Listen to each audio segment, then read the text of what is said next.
Creo que arrancaba yo, un poco con... Porque lo que era azul era... no sé si estás viendo lo mismo que yo.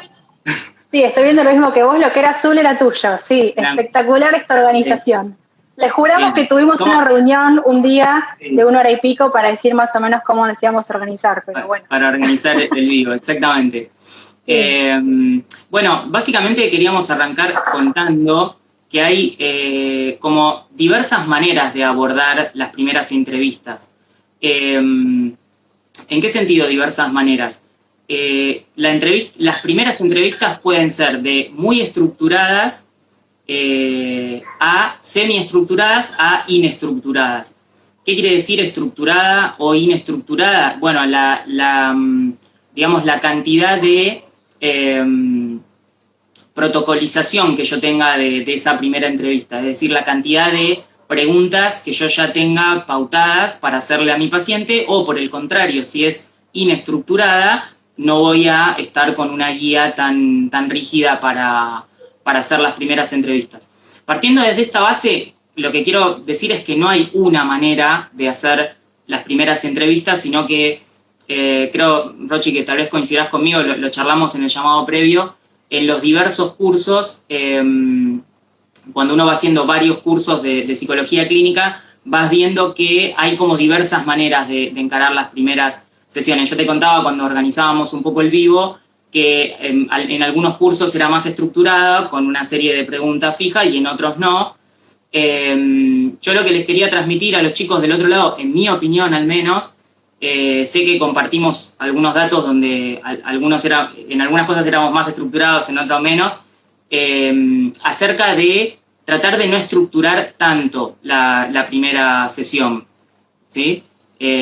Ahora nosotros vamos a pasar a decir una serie de datos muy concretos a preguntar, pero eso no quiere decir que uno tenga que estar atado a ellos. Por lo menos esto es mi opinión. Ahora me gustaría que también me cuentes qué opinás, Rochi, de esto.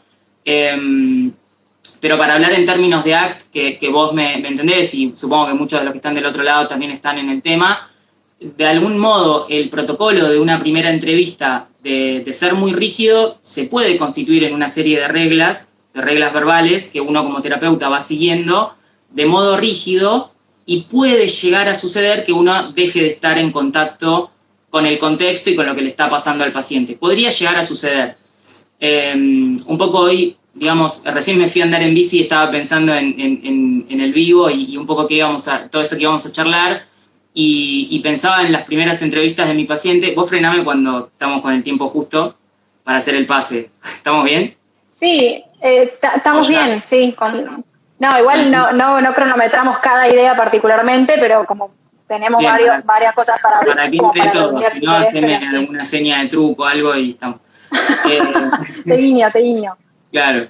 Que yo me acordaba, hoy andando en bici, de los distintos pacientes que tienen distintas características. Por ejemplo, hay veces que hay pacientes que vienen como con la necesidad de hablar mucho, o hablan mucho, o necesitan hacerlo. Y otros, por el contrario, tienen una posición donde les cuesta hablar mucho, les cuesta mucho hablar, y entonces tal vez es distinto el abordaje de las primeras sesiones para un paciente que para el otro. Entonces, yo lo que quería decir en esta primera introducción que me tocaba arrancar a mí es que si bien vamos a ver una serie de elementos que están muy pautados y muy concretos y que son necesarios para trabajar con pacientes, estén sensibles a lo que le esté pasando al paciente y estén sensibles al contexto que están viviendo en esa sesión con ese paciente, que sería básicamente estar presente en el presente y no estar tan gobernado por las reglas y eso para hacer un paralelismo con ACT. Porque a veces es necesario, y en ese momento es necesario tal vez romper el protocolo o las preguntas que yo tenía en mente. Así coincido que, bueno. 100%, sí. Hay pacientes que de repente vienen y están tan abrumados que no te dejan meter bocado, pero porque lo que necesitan en ese momento es hablar, y yo como que tengo la regla también en las primeras sesiones, que mi trabajo es escuchar, no es hablar. Entonces, cuando hablo para ordenar y para hacer alguna que otra pregunta, pero después si yo hable más que el paciente en las primeras 3 sesiones, hice mal mi trabajo, porque no hay forma que yo lo pueda entender al otro si hablo más que el otro. Entonces, bueno, pero es esto que vos decís, Nico, me parece esencial, si bien tener una guía, que esa guía no nos haga perder de vista al paciente, ¿no? Así que, bueno, algunas de las cosas básicas, como para empezar, me van a decir, sí, Rocío, obvio, pero no todos las anotan y son importantes. Saber el nombre, apellido, el mail de la persona, porque seguramente lo vamos a usar para mandar información, videos, test que llegáramos a comunicar, las tareas, lo que sea, consentimiento informado, que después todas esas cosas, o pueden ser, le mandamos una impresión, si nos vemos presencialmente, se lo traemos impreso, si no, se lo mandamos por mail, así que yo el mail lo pregunto siempre. Su DNI, que lo vamos a necesitar para el consentimiento informado, sin capaz que, a ver, algunos piden la dirección, otros directamente, bueno, el lugar de residencia, como para poder ubicar al paciente en el mapa. Ocupación también, no es lo mismo que una persona tenga un emprendimiento propio, que sea un empleado en una empresa, que no haya finalizado el secundario, que tenga un posgrado hecho. Entonces tenemos que saber qué hace. Nivel de estudios alcanzados yo en general no pregunto, pero casi que se decanta a veces de la ocupación, o ya cuando pregunto ocupación la misma persona lo dice. Y después de hacer estas preguntas, consulto también sobre el grupo familiar conviviente, o bueno, personas convivientes, quizás no son familia. Y me armo un cuadrito como nombre, vínculo, edad de la otra persona, ocupación y si convive o no. ¿Para qué? Para que cuando la persona me diga sí, porque fulanita de tal, y yo qué sé yo que no es fulanita de tal, ¿cómo la ubico en la red? Entonces, si yo ya hago este cuadrito, me oriento. Y además las configuraciones familiares son súper diversas, entonces no está bueno asumir que una persona que es joven vive con los padres, o que una persona que es grande vive sola, o que una persona vive con su pareja del sexo opuesto, o que vive con la pareja del mismo sexo. O sea, son todas cosas que no sabemos y que no está bueno asumir, entonces directamente preguntamos, ¿no? Algo que también pregunto ahí, cuando me hablan capaz de los padres, es saber si los padres están separados o no, pues capaz que el pibe no vive con los padres, y saber si están divorciados o no es también un buen dato. Una vez que los molesto con todo esto, que les digo, perdón, que te voy a molestar con alguna información, bla, bla, bla, les digo, ahora sí, bueno, ¿qué está pasando? ¿Por qué estás acá? ¿Sí? Eso me va a hablar de qué es lo que la persona trae como un problema, y ya la manera en la que me lo dice, o sea, me va a estar hablando de cómo conceptualiza el problema, ¿sí? No es lo mismo, tenía una paciente, por ejemplo, que me decía, mi problema es la pandemia. Y yo tipo, bueno, pero sí, Rosa, el problema de todos es la pandemia, pero ¿qué de esto es un problema tuyo? ¿No? Como que, ¿por qué estás acá? ¿Porque no podés ver a tu familia por la pandemia? Entonces, a veces hay pacientes que ya traen un problema concreto y armadito, y otros pacientes que parece que no tienen mucha idea, solamente saben que están mal y no saben mucho más. Entonces ahí capaz vamos a tener que ordenarlos un poco más. Pero lo principal, cuando nosotros preguntamos ¿por qué estás acá?, lo que estamos queriendo saber es cómo conceptualiza esa persona al problema que trae. ¿No, Nico? ¿Vos qué pensás? Sí, totalmente. Esa es como la pregunta clave que te empieza a orientar sobre un montón de cosas y te empieza a disparar un montón de ideas, probablemente en función de lo que uno va estudiando, de diagnóstico, de esto, del otro. Empiezan a aparecer, aunque uno no quiera, algunas hipótesis que hay que frenar. Exacto. Claro, empieza a hacer hipótesis en la cabeza. Claro, porque, bueno, esto ya tal vez es más del tratamiento, pero... Y esto lo voy a abordar un poco mejor en el curso que voy a sacar en marzo, pero que no acelerarse con la intervención, porque uno lo que le suele pasar es cuando va escuchando en el motivo de consulta, esto que bien explicaste, empiezan a aparecer, esto es esto, esto es esto, y si uno lo ve como muy sufriendo al paciente, rápidamente porque no quiere ver sufrir, claro. Intervenir, y no es una buena idea eso porque todavía no tengo suficiente información y hay como muchos detalles de las cosas que me puedo estar perdiendo aunque yo ya esté delineando algún cuadro, por ejemplo, en eso que me cuenta. No sé si coincidís conmigo, como tener un freno adentro.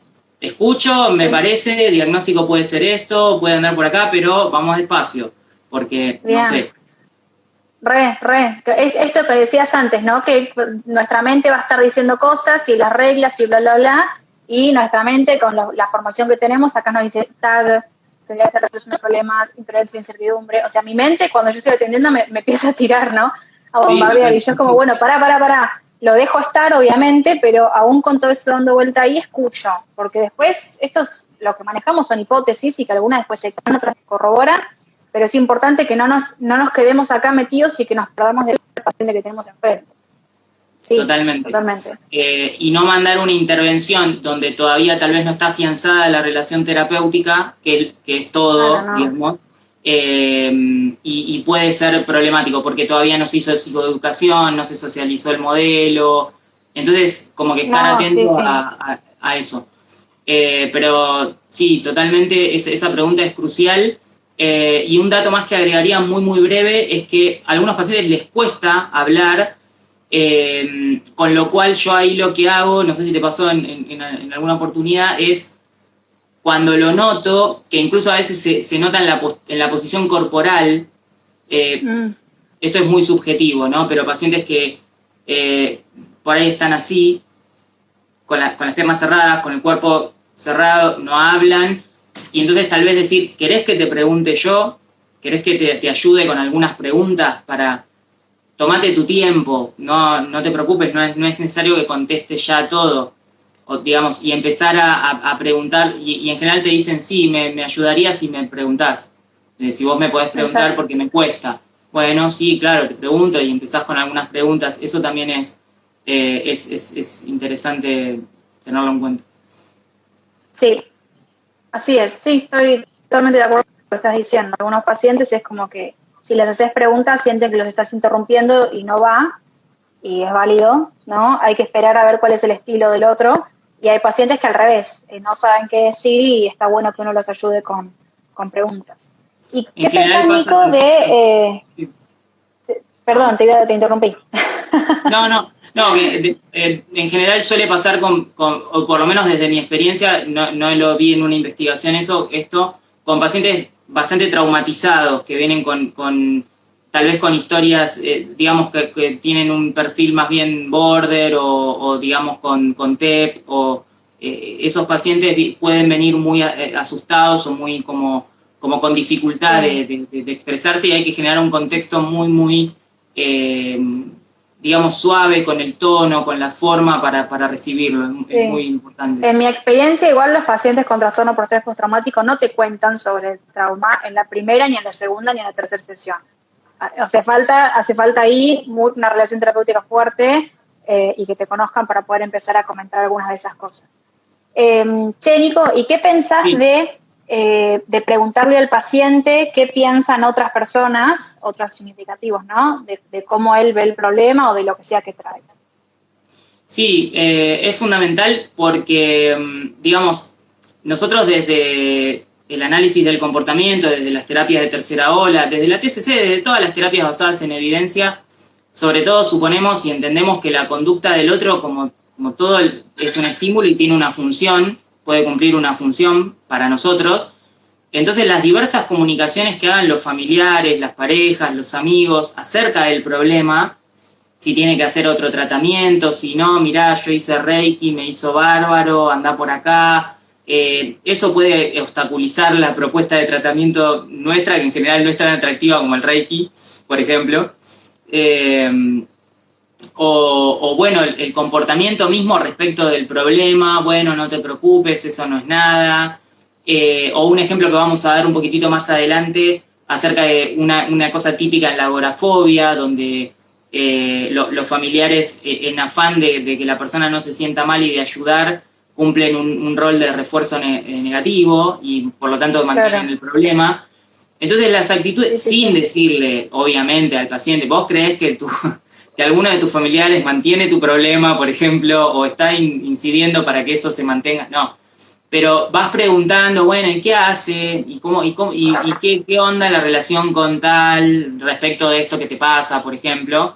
Y ahí se empiezan a desplegar relatos que pueden ser útiles a los efectos de entender qué función tiene para mi paciente ese familiar. Y más allá de la función, estoy pensando de cómo los otros podrían jugar un rol en mantener el problema, que lo vamos a ver un poquito más adelante.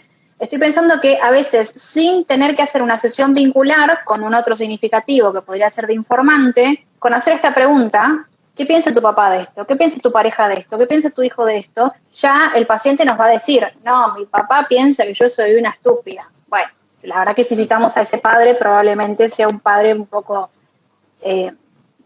comprensivo, ¿no? Entonces, con esta pregunta de qué piensa fulanito de este problema, sin hacer una sesión vincular, ya tenemos información valiosa de gente que rodea ahí a esa persona contextualmente, ¿no? Algo que también es fundamental preguntar, y que vos acá, Nico, seguramente vas a coincidir conmigo, es ¿por qué ahora? ¿No? Típicamente, bueno, no sé si típicamente, pero la mayor parte de las veces, ¿sí?, los problemas que traen los pacientes no surgieron la semana pasada, vienen desde hace tiempo, ¿sí? Entonces, a veces una buena pregunta es si esto te viene pasando desde hace tiempo, ¿por qué ahora decidiste consultar? Porque la realidad es que la terapia es difícil, implica un montón de cambios, implica invertir tiempo, dinero, tareas, ¿no? Que es un trabajo duro. Entonces, vamos a necesitar que ese paciente esté motivado para hacer todo lo que la terapia implica. Entonces, saber qué es lo que hizo que dijera no basta, levanto el teléfono y llamo, es importante, porque nos vamos a agarrar de eso para que el tratamiento avance y que sea un motor, ¿no? Vos preguntás esto también a los pacientes, me imagino. Totalmente, sí. Tiene que ver también con evaluar eso, bueno, que la entrevista motivacional creo que trabaja mucho eso, que es el tema del momento, el momento que el paciente está para el cambio, porque como decía Rochi, le vamos a solicitar, digamos, las terapias basadas en evidencia necesariamente más temprano, más tarde que temprano le va a solicitar al paciente un esfuerzo, digamos, porque no es que nosotros mágicamente vamos a hacer algo que va a curar, sino que es a través de la relación terapéutica y de una herramienta validada que la persona pueda poner en práctica, que se van a ver algunos resultados, y para eso es importante esto de la motivación o en qué momento está mi paciente. Tal cual. Así que me parece una buena pregunta. Ahí alguien está haciendo una pregunta, sí. Antes de que avances con el otro tema. ¿Querés clic acá? Pero me parece que se pone acá abajo y no quiero taparte a vos, porque creo que se pone como ahí abajo. No, está bien. Dice, ¿se cita a los familiares en el caso de que sean problemáticos para el paciente? Siempre que vos cites a alguien, tiene que ser con el consentimiento del paciente. O sea, no existe que lo cites sin que el paciente se entere.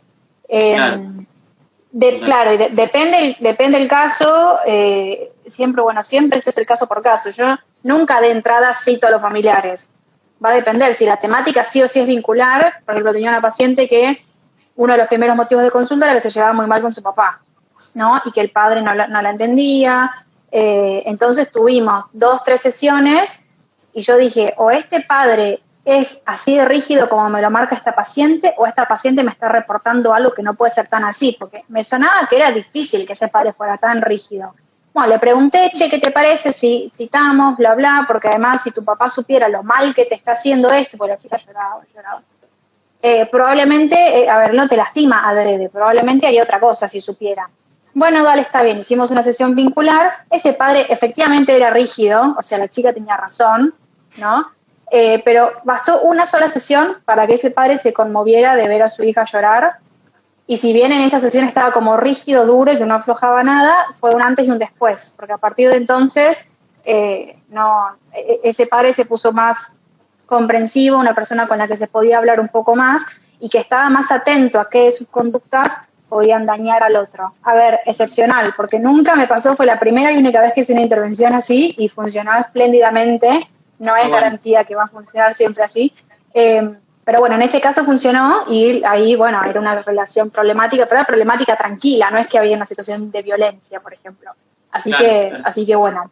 Sí. Es que creo que muchos familiares tienen esta idea que está implantada bastante en la cultura de que el problema lo tiene la persona, bueno, fíjate, andá, arreglate que estás loco, loca, digamos, o tenés algún problema. Ay, qué bronca. Cuando escucho esas cosas quiero...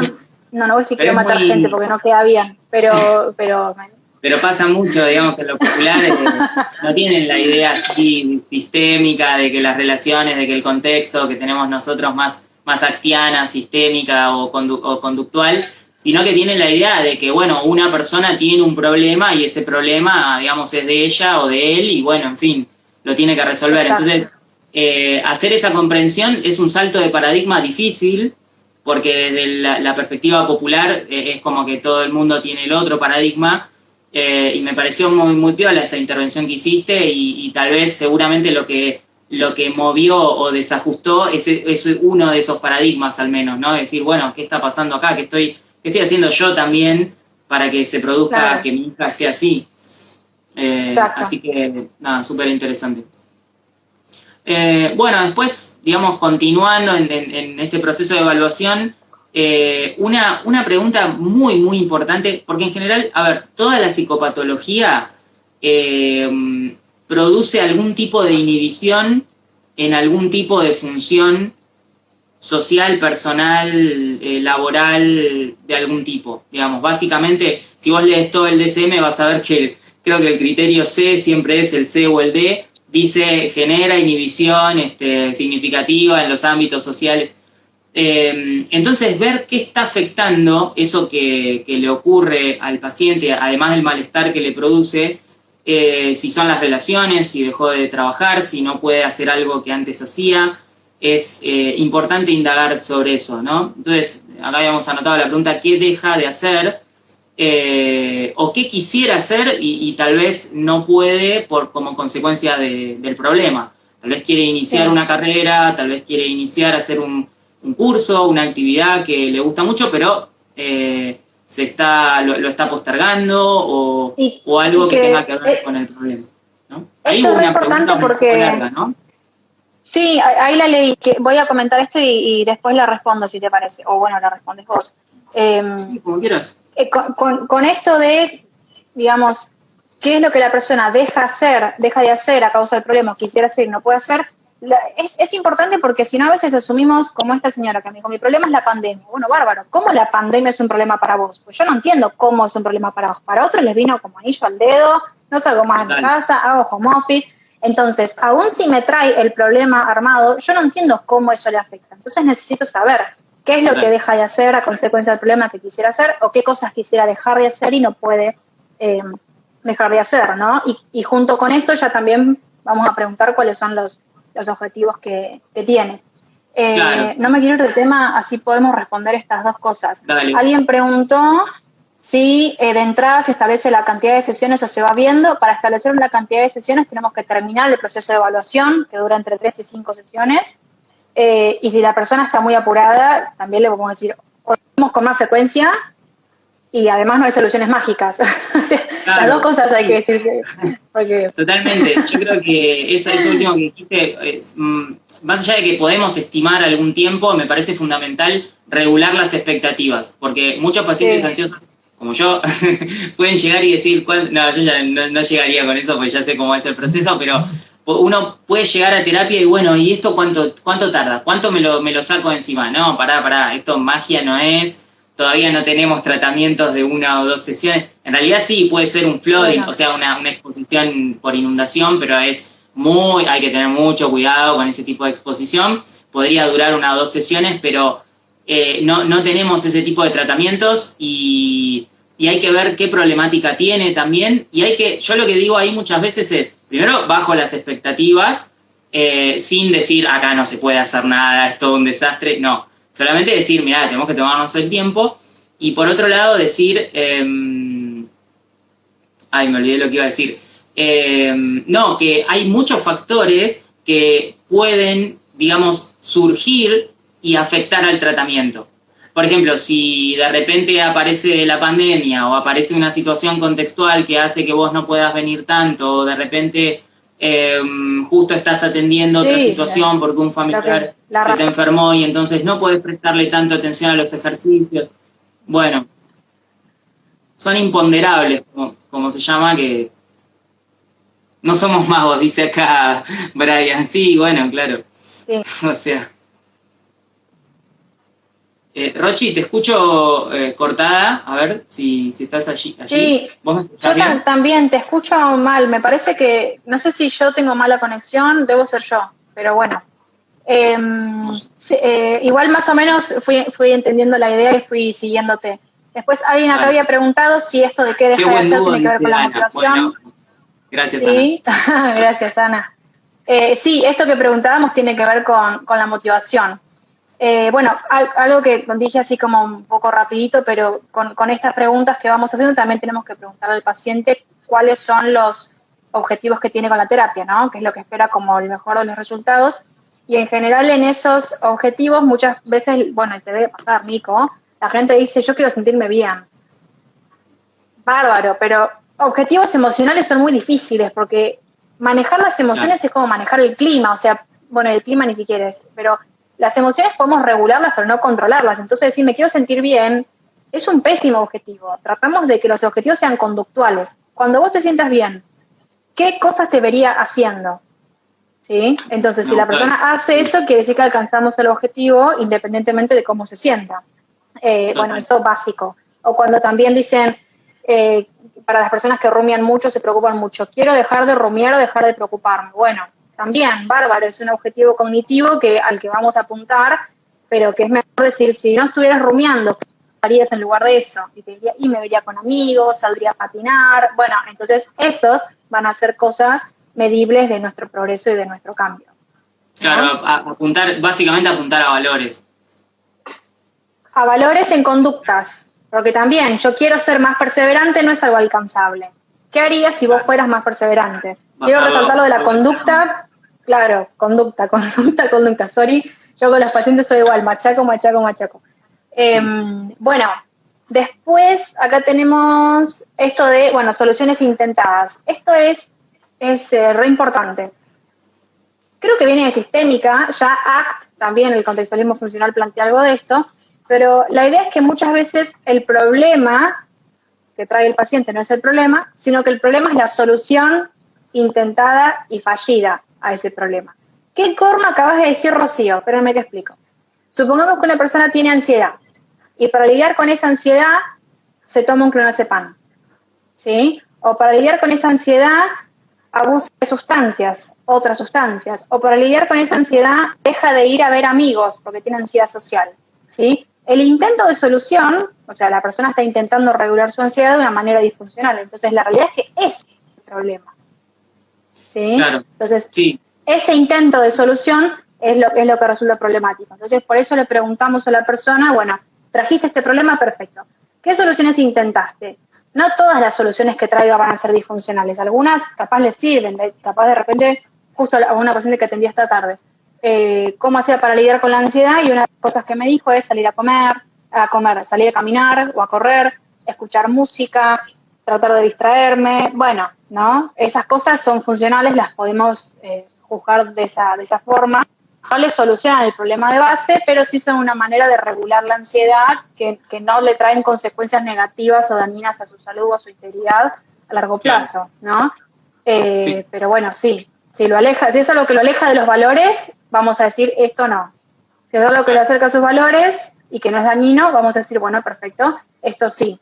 Y lo preguntamos también porque, por regla general, digamos, cuando algo funciona, lo repetimos, hacemos más de lo mismo, ¿sí? No hace falta que inventemos la rueda. Hay cosas que la persona ya está haciendo que ya funcionan, entonces, ¿para qué vamos a agarrar todo un dispositivo de andamiaje nuevo? Hay cosas que sirven, listo, las hacemos, ¿sí? Entonces, podemos clasificar las soluciones de esa persona en estas las podés seguir haciendo, de estas trata de reducirlas, estas prohibidas, ¿no? Y que la persona se lleve una tablita capaz de decir, bueno, ante esta urgencia, supongamos que tiene la urgencia de regular la ansiedad, o de celos, qué sé yo, el problema que sea, sabe al menos cuáles estrategias pueden servir y cuáles no, ¿no? Sí, totalmente. Bueno, ahí hay que ver mucho a mi entender, con el análisis funcional, la especificidad de lo que está pasando ahí, porque tal vez si bien es cierto que eventualmente hay que sacar el mecanismo de seguridad, puede estallar todo por el aire, depende el tipo de mecanismo de seguridad y eso, claro. Hay que estar como cauto, pero sí. Y te voy a parar para que le expliques a la gente qué es una medida de seguridad o mecanismo de seguridad, que capaz alguno está escuchando y no sabe. Sí, básicamente, bueno, lo que pasa es que no sé quiénes nos están escuchando, si saben algo de refuerzo negativo, pero lo digo más como fácil. En criollo, sí. En criollo, claro. como si estuviera explicando a alguien del barrio. Un mecanismo de seguridad o de reaseguro es una acción que se realiza en el momento que surge una emoción displacentera, no necesariamente tiene que ser ansiedad, para controlarla o regularla. Tiene algún... ¿Sí? No sé, corregime si hay que agregar algo más.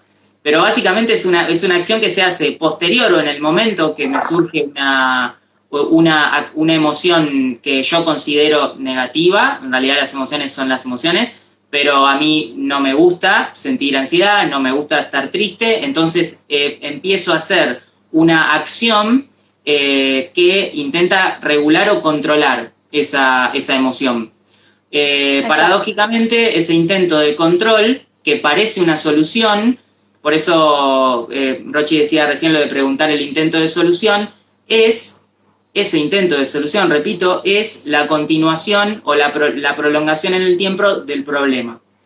Porque en la medida que a mí me vuelva... parte de lo que mantiene el problema, sí, totalmente. Claro, de mantener el problema. Entonces, eventualmente la terapia va a proponer quitar ese mecanismo de reaseguro, pero, aunque todo eso suena muy bien, hacerlo en la práctica depende mucho del paciente y hay que tener muchos cuidados porque si vos quitas un mecanismo de seguridad muy pronto, el paciente corre el riesgo de, cuando se exponga, sensibilizarse demasiado, tener una conducta de escape y en la conducta de escape no desconfirmar la creencia en el sentido cognitivo o no habituarse al estímulo aversivo en el sentido conductual. Y si hace una conducta de escape antes de esperar que la ansiedad baje, se va a sensibilizar mayor, es decir, la intervención termina siendo iatrogénica. Entonces hay que tener mucho cuidado con la exposición, con la jerarquía y con el quitar o no los mecanismos de reaseguro. Ya nos metimos en el tratamiento. No, sí, ya nos metimos en tratamiento, pero bueno, sí capaz para ver estas soluciones intentadas, pero resumen en 2 oraciones de lo que acabas de decir que estuvo espectacular. Supongamos que una persona como solución a su ansiedad, cuando viaja en transporte público porque tiene ataques de pánico, lo que hace es llevar siempre un clonazepam en el bolsillo. Esa es una medida de seguridad, ¿no? Me baja la ansiedad porque la tengo por las dudas, ¿sí? Lo que pasa es que tenerla por las dudas me hace seguir creyendo que la ansiedad es peligrosa y que dependo o necesito esa pastilla, ¿sí? Porque si no la tengo las chances de morirme. Entonces, esa es la razón por la que la medida de seguridad es problemática, ¿sí? Pero si el chico me dice, mira, yo o me subo al colectivo con el clonazepam o no me subo, bueno, vamos a hacer, te subís con el clonazepam porque es lo que hoy puede hacer, ¿sí? Y después, de a poco, vamos a ir buscando escalones intermedios en esa exposición para que de a poco pueda ir largando ese mecanismo o medida de seguridad. Así que bueno, nos fuimos un poco por las ramas, pero... En varias materias de la UBA. Sí, nosotros también aprendimos todo esto por fuera de la UBA, lamentablemente. De la UBA facultad, carrera de grave, porque en el posgrado ahí sí ya aprendí bastante más. Entonces, que si no nos vamos de tema y no nos queda tanto tiempo. Para otro vivo de tratamiento, chicos. Tal cual, sí, re. Entonces, volviendo a lo de soluciones intentadas, la idea es, la persona vino con un problema, ¿sí? Le preguntamos qué soluciones intentaste, de esas soluciones que intentó, cuáles fueron los resultados y cuáles fueron los costos, ¿sí? Porque hay algunas estrategias que, como decíamos, pueden servir, entonces tienen buenos resultados y no son costosas en términos de, por ejemplo, salud para el paciente o de valores para el paciente, ¿sí? Y hay otras que, en cambio, pueden funcionar, pero pueden ser muy costosas. Por ejemplo, que alguien regule su ansiedad a partir de comer. Funciona, sí funciona, a cortísimo plazo, ¿sí? Y además le trae un costo tremendo que es para su salud, ¿sí? Tener sobrepeso, que le baje una baja en la autoestima, por ejemplo, insatisfacción con la imagen corporal. Entonces, no es una buena solución y es parte del problema. Entonces, en relación a esto sería, ¿qué soluciones intentaste? ¿Qué resultados dieron? ¿Cuáles fueron los costos? ¿Sí? Porque a las que son costosas y a las que son perjudiciales a largo plazo vamos a tener que dejarlas y son parte del problema. En general son todas. Me callo y te dejo hablar. Sí. No, depende, hay pacientes y pacientes. Hay pacientes y pacientes, pero sí. Sí, puede ser lo de pero viste que lo de la actividad física a mí me encanta y es como lo mejor de todo, pero se te puede convertir también en una como que tiene su límite que se puede pasar para el otro lado. Por eso es la función y no la forma, que siempre machacamos, yo machaco particularmente con eso, porque, digamos, no toda evitación es mala. Justo el otro día cuando dimos una clase gratuita de abordaje de la ansiedad en tiempos de pandemia, que la pueden ir a ver a YouTube, alguien había hecho justamente esta pregunta: ¿qué pasa si alguien usa el ejercicio como una forma evitativa? Bueno, si lo usa como una forma evitativa, hay que regular ahí alguna otra cosa. Pero cuando nos tomamos una pastilla, un ibuevanol, un paracetamol, estamos evitando un malestar interno. ¿Eso es terrible? ¿Eso tiene consecuencias nefastas? La verdad que no. Entonces no es que evitar en sí mismo es problemático. El tema es si yo evito y esa evitación es muy costosa en términos de lo que es valioso para mí, ahí sí es problemático, ¿sí? Pero hay personas que de repente entrenan 5 veces por semana y no están evitando nada y eso no es problemático para ellos y al contrario, va en la dirección de lo que es valioso. Entonces hay que preguntar por la función, ¿sí? Evitar en sí mismo no es malo. Siempre hay que ver, y bueno, ya vas a hablar vos de análisis funcional ahora en un ratito, si llegamos. ¿No nos apuramos? Totalmente. Si llegamos de la función y de también, porque no es lo mismo, hay algunas evitaciones que no constituyen necesariamente un intento de control. Es decir, por ejemplo, si la persona diría, bueno, pero vos podrías estar acá con este dolor de cabeza igual. Sí, yo podría, solo que prefiero no sentirlo. Es distinto de, no, yo no voy ni en pedo, perdón el término, si no me clavo algo, no sé. Como que es distinta esa función. Estoy evitando, pero estoy evitando porque de repente estoy poniendo, bueno, hago cálculos y digo, prefiero no sentirme mal, pero en fin, si me sintiera mal no hay problema. Y en el otro se constituye ya como una obligación o como algo necesario para mi comportamiento. Entonces, claro. Bueno, nada, eso, no me quiero ir del tema, perdón. Es que es súper interesante. Podríamos hablar mucho. Sí. Bueno, sí. ¿Querés seguir con lo otro que tenés en color azul? Dale. Bueno, otra cosa que es necesaria saber de nuestros pacientes son los antecedentes psiquiátricos y psicológicos de otros tratamientos. Por una serie de motivos. En general, si el paciente tuvo internaciones, por ejemplo, intentos de suicidio, por ejemplo, son datos muy significativos que es importante tener en cuenta. Y si no tuvo intentos de suicidio ni internaciones, pero igual que otros tratamientos hizo. Hay personas que tal vez vienen haciendo tratamientos desde muy chicos, hicieron un montón de tratamientos de distintas formas y bueno, tuvieron resultados mejores, peores, que es interesante evaluarlo porque nos va a decir un poco cómo puede responder también el paciente a lo que le propongamos. Y no, bueno, básicamente eso, ¿no? Sí, y ahí también capaz, o sea, antecedentes personales y familiares, porque hay algunos trastornos que tienen un componente genético muy importante, como la esquizofrenia, el trastorno bipolar, el trastorno límite de personalidad, un poco por genética, un poco por ambiente invalidante, pero entonces, si ya sabemos que la persona tiene un padre o madre con estas características, bueno, es probable que el paciente que está viniendo llegara a desarrollar algo de esto. Y también cuando preguntamos por estos tratamientos previos, digamos, no es lo mismo una persona que dice, no, la verdad que tengo este problema, pero nunca antes me pasó nada, nunca antes sentí que necesitaba ayuda, así que estoy acá para ver qué onda. No es lo mismo ese que el que dice, sí, yo estoy en tratamiento desde los 15 años y vengo de tratamiento en tratamiento y psiquiatra en psiquiatra. Ahí si nos dice eso es, bueno, ¿por qué cambiaste tanto de psicólogo y psiquiatra y psiquiatra? Porque ahí hay pacientes que, por ejemplo, son muy querellantes, muy demandantes, entonces ya se nos dice, tuve problemas por esto, ya sabemos que es un paciente con el que tenemos que ser particularmente cuidadosos, ¿no? Entonces toda esta información es clave. Totalmente. Y en general, desde mi experiencia, habla de algún tipo de alerta en el sentido de que estamos con un trastorno probablemente... no refractario es la palabra, resistente, digamos, o difícil, tal vez de índole de la personalidad, tal vez esquizoide, exacto, tal vez, digamos, border, en fin, algo difícil de tratar, porque si no probablemente lo hubiera solucionado. Bueno, pero eso ya tiene que ver con el tratamiento. Sí, o que viene de tratamientos que no están basados en la evidencia y que son larguísimos y en donde la persona habla pero no tiene ningún cambio, porque también podría ser eso. En general, si es así, te lo dicen solos. Hice un montón de años de terapia y me sirvió, pero no me sirvió, te dicen. Me sirvió. Me ayudó para... Sí, pero bueno, sí. También puede ser eso, porque quiero decir, si le llega un paciente que tuvo años de terapia, no digan, tiene trastorno de personalidad, porque podría tranquilamente. No necesariamente, no. Total. A ver acá, si con la primera pregunta... esta es una pregunta, si con la primera pregunta ya te das cuenta que el paciente viene más por desarrollo personal, ¿se hacen las mismas preguntas? Es una excelente pregunta. Sí y no, porque hay que ver qué problema tiene. O sea, porque quizás ha intentado crecer de alguna forma y no lo logró, entonces también podemos preguntarle qué intentaste hacer para eso. Pero bueno, va a haber que tener capaz tacto e ir acomodando a medida que se vaya dando la entrevista.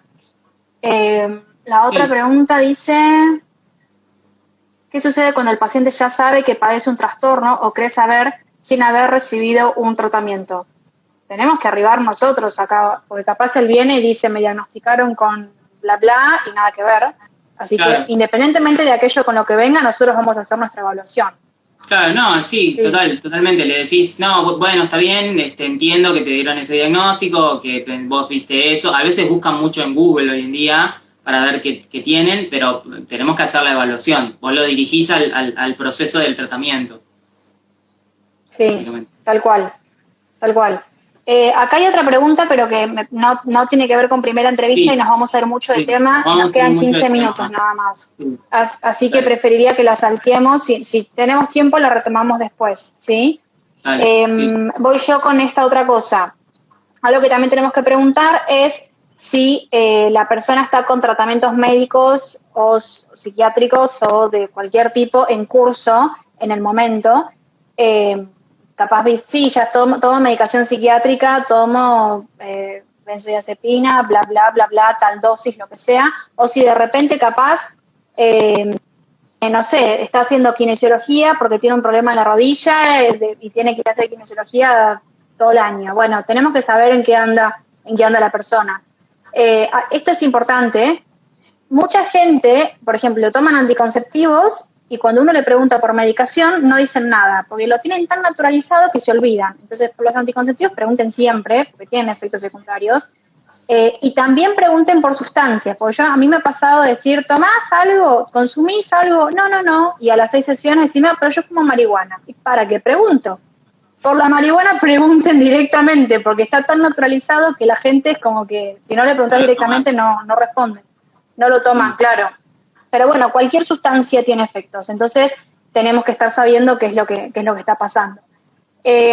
También, importantísimo preguntar cuándo fue el último chequeo clínico que se hizo la persona, porque como ya sabemos puede haber causas orgánicas para lo que le está pasando o que aporten a eso.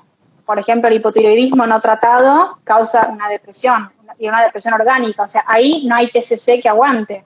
Necesita hormona tiroidea y no hay con qué darle.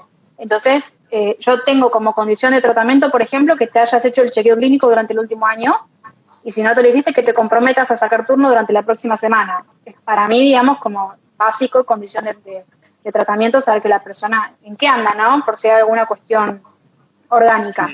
Y otra cosa que también pregunto, que capaz parece descolocado, y ya después de esto, Nico, te dejo hablar de análisis topográfico, de análisis funcional, es si la persona tiene o tuvo ideación suicida, que también capaz de repente viene hablando, estoy un poco ansioso, y uno le pregunta, ¿tenés o has tenido ideación suicida? Y es como que, ¿qué? Re descolocado. Pero bueno, yo me excuso diciendo, sorry, te va a parecer recolgada esta pregunta, pero como es la primera vez que nos vemos, te lo tengo que preguntar. ¿Tenés o has tenido ideación suicida? Me he sorprendido, porque de repente hay pacientes que vienen retranca, y cuando les pregunto me dicen sí, bueno, sí cuándo, ¿no? Porque no es lo mismo sí la semana pasada o sí cuando era adolescente. Entonces, también, cuando ven por primera vez a un paciente, tienen que preguntar sí o sí si hubo ideación suicida. Acá hubo, no sé si una pregunta o comentario. No solucioné mi problema, pero me sirvió igual hubo buena transferencia, pero no se hizo un buen tratamiento. Ah, bien, ese es el comentario en relación a personas que vienen con años de terapia, pero que se llevaron bien, o sí, el terapeuta de amor, pero al final yo sigo igual. Correcto. Totalmente. El famoso me pareció muy interesante, aprendí muchas cosas de mí, pero no, digamos, trastorno de ansiedad, por ejemplo, sí, permanece intacto, perfectamente intacto.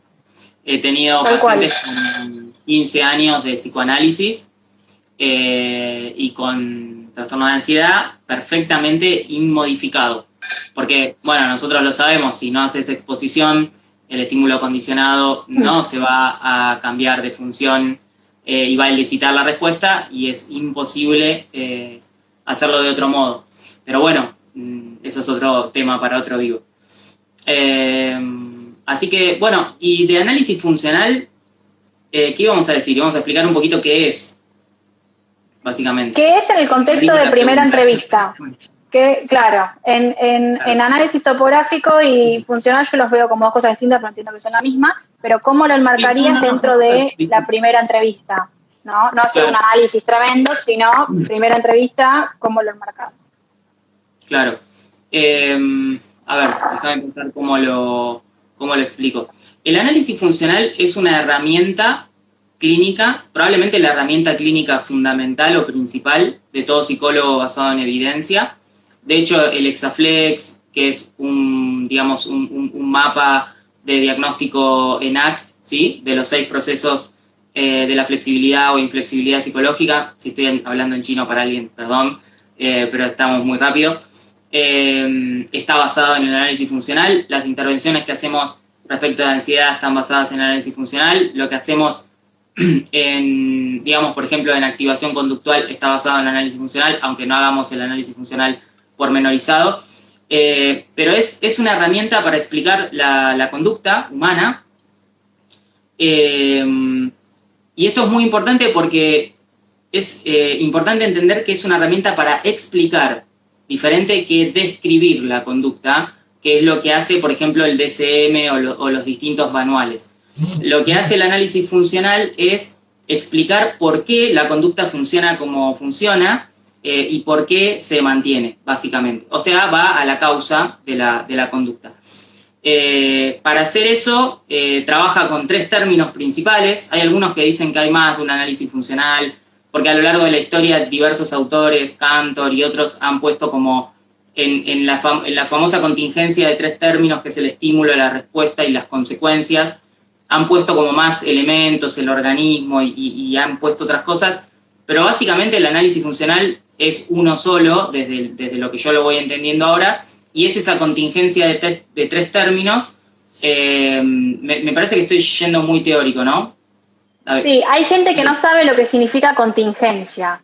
Claro, me acabo de dar cuenta. Claro, como volvete un poco más acá, más criollo. Vamos a, como decíamos antes, a decirlo más en criollo. Es una herramienta de evaluación por excelencia que me permite personalizar, sí, yo uso palabras complicadas, perdón, que me permite personalizar, la intervención y lo que entiendo de mi paciente a las características personales y particulares de mi paciente, ¿sí? Es una herramienta personalizada de evaluación. Permite explicar cualquier conducta. Esto es muy interesante porque no es que sirve para, por ejemplo, trastornos alimentarios o trastornos de ansiedad o depresión. Cualquier conducta que aparezca en un paciente se puede explicar por análisis funcional y la puedo abordar con el análisis funcional. Date un ejemplo concreto, Nico, así si hay alguna persona que no está siguiendo puede empezar a hilar un poquito. Ahí va, vamos a un ejemplo concreto en la clínica. Por ejemplo, antes algunos conceptitos previos antes, y ya me paso al ejemplo.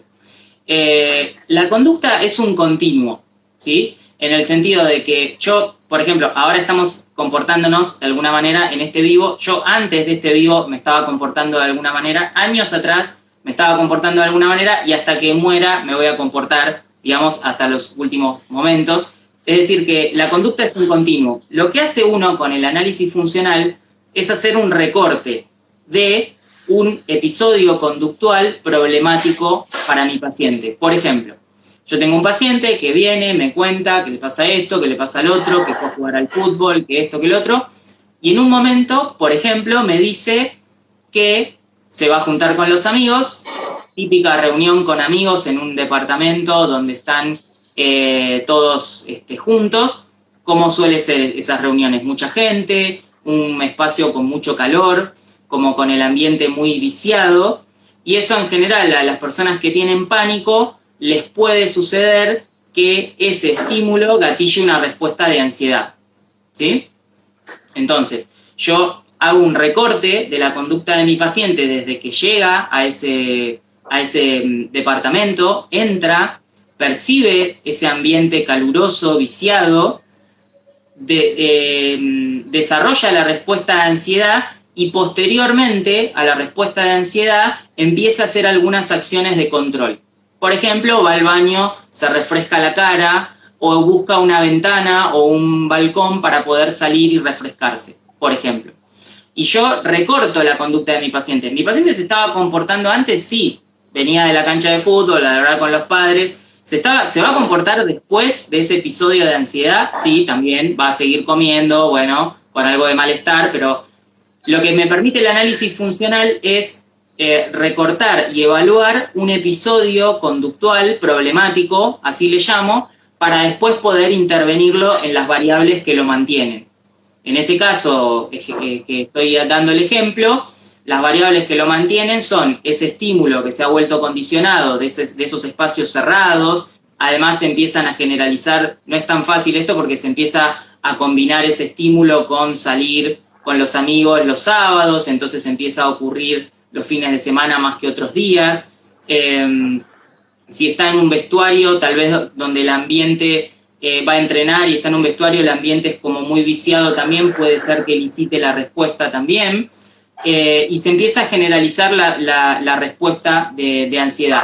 Lo que me permite el análisis funcional es recortarla, como si yo sacara un pedacito de la conducta de mi paciente y analizar cómo funciona, qué la gatilla, cuál es la conducta problemática para él y que le genera molestar, y cuáles son las acciones que él posteriormente hace para controlarla. En general son conductas de control, nunca de aceptación. Y bueno, básicamente ese es el análisis funcional. No importa qué tipo de conducta es, porque muchas veces los psicólogos cuando arrancamos y no tenemos esta herramienta, nos quedamos mucho en, bueno, no, pero en realidad hoy se salió y se mojó la cara, pero el otro día se refrescó con el ventilador y abrió un poquito la ventana. Todas esas son descripciones, son distintas conductas, pero tienen la misma función, que es regular o controlar la ansiedad que está sintiendo en este momento. ¿Lo pude explicar más o menos bien o un poco más fácil? Si no, pregúntenme. Me parece que se entendió que es, o sea, fue excelente la explicación. Creo que se entendió qué es lo que es el análisis funcional como una herramienta de evaluación. No sé si se entendió tanto cómo la podemos enmarcar en una primera entrevista, así que voy a tratar de decir 2 palabras a ver si lo podemos como ubicar, ¿sí? Pero necesitamos, esto tiene que ver con las soluciones intentadas, con las cosas que hace el paciente que mantienen el problema. Entonces, si él previamente tenía predicciones catastróficas de qué podía llegar a resultar de esa reunión, ¿sí? Tiene esa reunión, emite una conducta de control o de escape y como consecuencia disminuye su ansiedad, el hecho de que haya disminuido esa ansiedad hace que la persona repita esa conducta. ¿Por qué? Porque funciona. Y eso técnicamente en chino se llama refuerzo negativo. Entonces hacer el análisis funcional nos va a ayudar a entender por qué una conducta problemática a largo plazo se repite. Básicamente porque funciona. Entonces podemos empezar a preguntarle en una primera o segunda entrevista, porque a veces no alcanza el tiempo de una sola para todo, ir tratando de enmarcar esas soluciones intentadas con esto que explicó Nico re bien de análisis funcional. Y algo que también es importante que está en esto es lo que se llama análisis topográfico de la conducta, que tiene que ver con la frecuencia, duración e intensidad de una conducta. Si, por ejemplo, vamos a decirlo así, yo también tengo ansiedad, ¿sí? Una cosa es que yo tenga ansiedad un día a la semana durante 15 minutos y otra cosa es que yo tenga ansiedad los 7 días de la semana durante 3 horas, ¿sí? No es lo mismo además que si ansiedad sea leve, como esta ansiedad flotante, le voy a agarrar esa palabra del psicoanálisis, o que sea una ansiedad que yo me desbordo y estoy caminando por las paredes, ¿sí? Entonces acá tenemos frecuencia, intensidad, duración de una conducta. Necesitamos saber cuando el paciente llega cuál es la frecuencia, duración e intensidad de esas conductas problema, porque si estamos haciendo las cosas bien, esa frecuencia, duración e intensidad deberían disminuir a lo largo del tratamiento. Entonces también, si bien el análisis funcional se centra en la función, tenemos que tener una idea de la forma, porque si es una conducta problema deberíamos verla cada vez menos. Así que también tenemos que preguntar esto más o menos, ¿no? en una entrevista. Es frecuencia, duración e intensidad. Sí. Para los que estaban, que creo que vos preguntaste, lo comentaste, Rochi, decir, bueno, cómo hacerlo en la primera entrevista, se los cuento y si me permitís nombrar el curso, ya doy el anticipo de lo que voy a dar en la clase y lo cuento acá, para los que se quieran sumar a mi curso.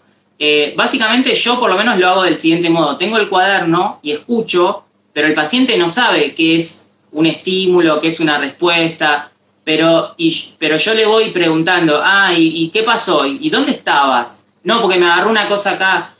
¿Y dónde estabas? No, estaba en la casa de mi amigo, hacía un calor, te dice.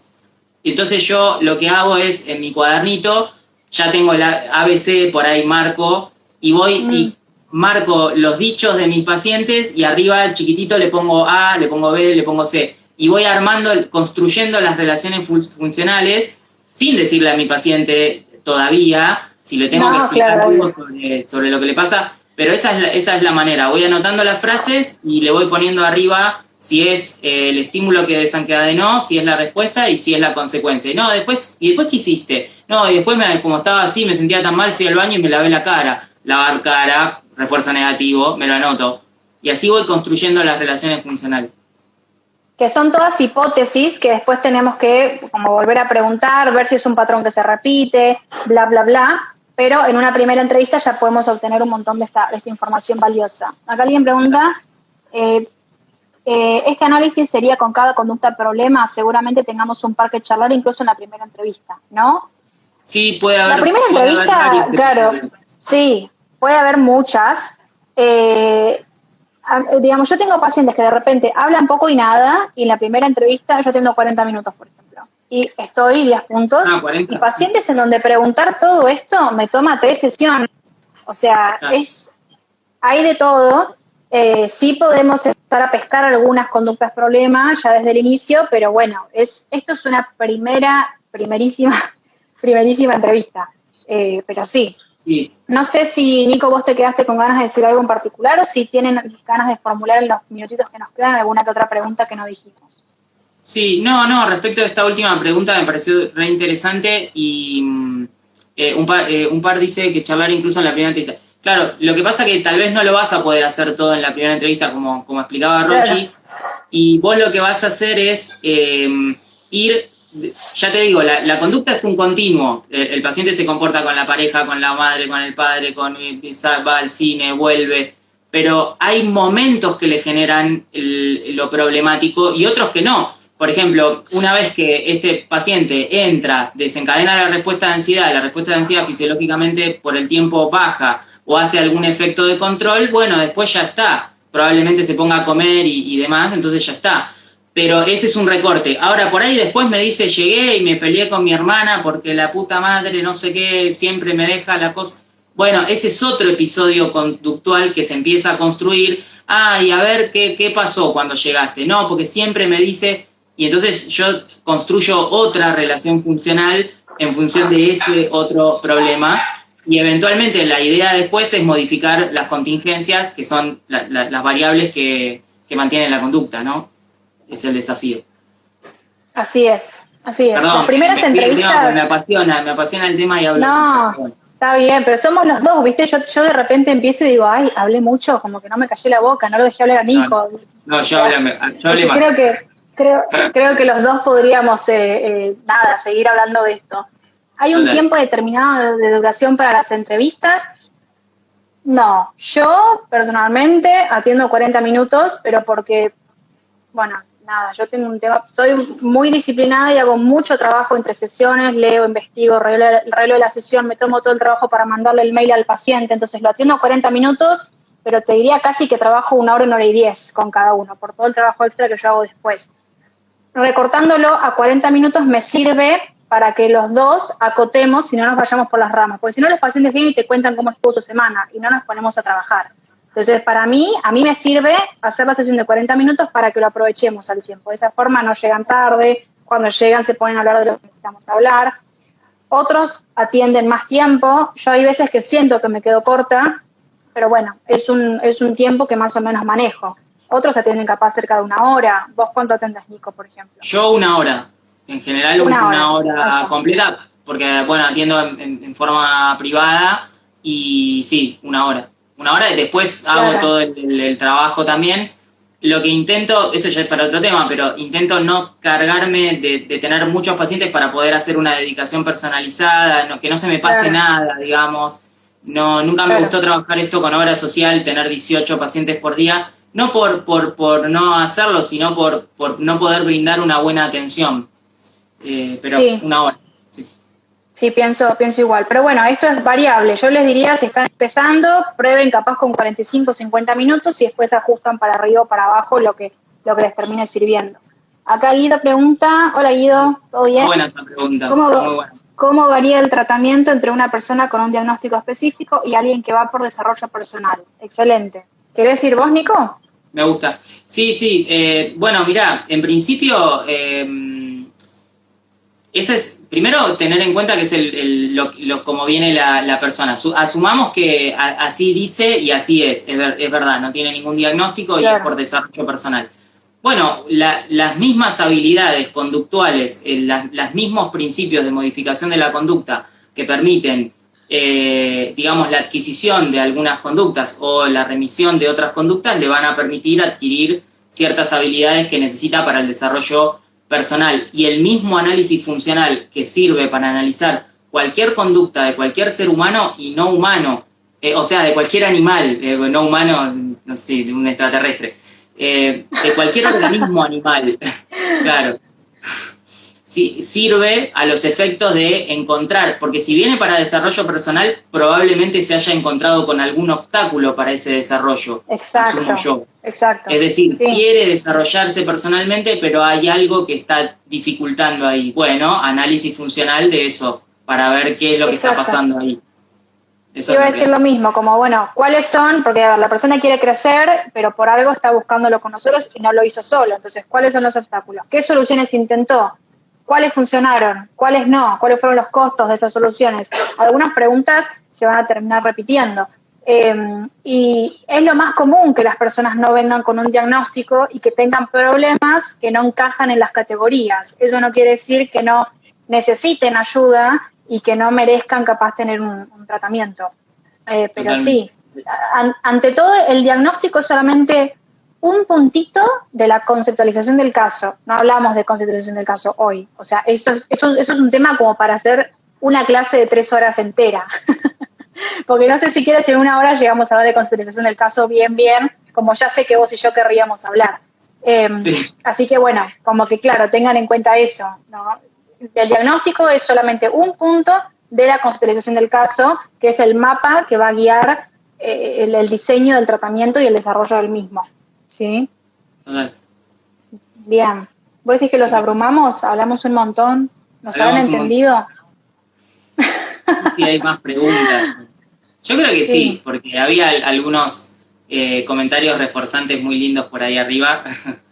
Sí, así muchos corazones también, que se ponen acá, prenden el dedito y ponen ting, ting, ting, ting, corazones. Buenísimo. Así que bueno, gracias por eso, sí. Creo que sí. Tal cual. Bueno, no sé si habrá de conceptualización, hagan otro video de conceptualización, sí. Bueno, después tenemos que organizarnos, Nico, a ver si esto gustó. Puede ser, dale, a mí me encantaría. Sí. Y si nos refuerzan con comment, like, difusión, compartir, entonces capaz después nos hacemos algún otro vivo con algún otro tema pedido. Ahí va. Bueno, qué lindos. Bueno, gracias por los comentarios, cuántos lindos comentarios. Sí, qué amores. Excelente. Gracias. Bueno, no sé si querés que vayamos cerrando. Te digo que me encantó hacer el vivo con vos y el tema que tratamos. Así que nada, re contento. Me gustó mucho este tema. Sí, muy, muy divertido. Y es esto que, qué cosa que, o sea, yo tengo el mate acá, si vos tenés tu mate allá, yo creo que podría hablar 3 horas tranquila. Es como que, y se nota Sí. que a vos también, algo que nos apasiona a los dos Sí, y que estamos acá chochos, lo más contentos hablando. Así sí, que, bueno, creo me que, gusta. como dijimos al principio, no hay una manera correcta y particular perfecta de hacer una primera entrevista. Esta es la forma en la que lo hacemos más o menos Nico y yo, que charramos también un poco antes para ponernos de acuerdo en los criterios para comentarles más o menos lo mismo, ¿no? Y bueno, nada, yo hay otras preguntas que hago que no anoté acá porque eran un montón y íbamos a llegar. Seguramente hay otras que yo no hago, que otros terapeutas hacen, que están buenísimas. Así que esto es como una guía, una orientación, una idea.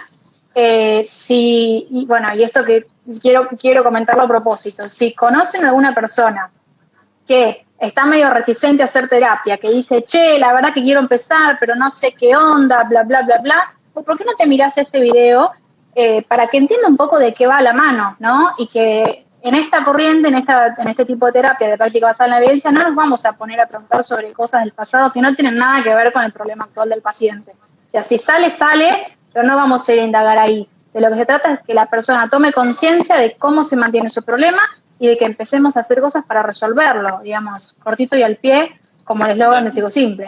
Como el eslogan. Ahí.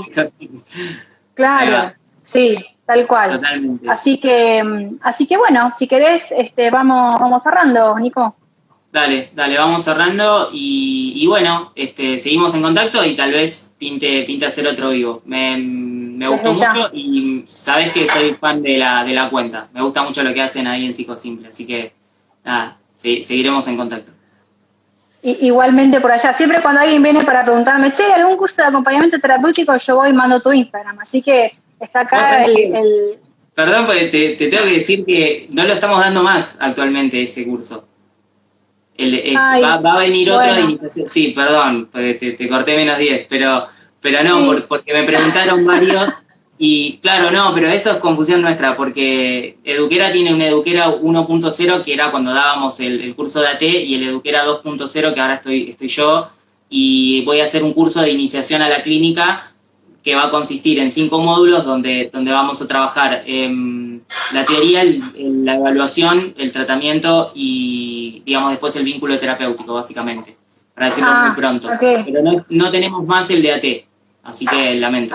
Bueno, ya sé si alguien me pregunta, entonces le digo, mira, un amigo tenía, pero no tiene, le voy a decir.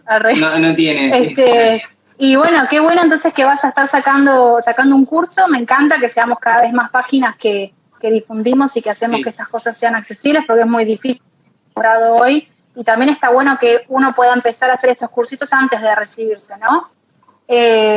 Así que bueno, sí, nosotros si hay alguno que no estaba sabiendo, desde Psicosimple también tenemos ya algunos cursos, uno de introducción a la terapia cognitivo-conductual, otro es terapia cognitivo-conductual de trastornos de ansiedad, otro terapia cognitivo-conductual de trastornos del estado de ánimo, y pensamos lanzar para el año que viene, spoiler alert, uno de introducción a ACT y otro de habilidades clínicas, en donde quiero que la clase entera sea roleplay, o sea, nos arremangamos y hacemos de terapeutas y yo actúo de paciente y practicamos. Porque si no, sí, yo quiero que sea súper experiencial, que sea casi como condición tener los otros cursos anteriores hechos para que ahí lleguemos, nos arremanguemos y empezamos a los papazos limpios, ¿no? Porque si no es como teoría y...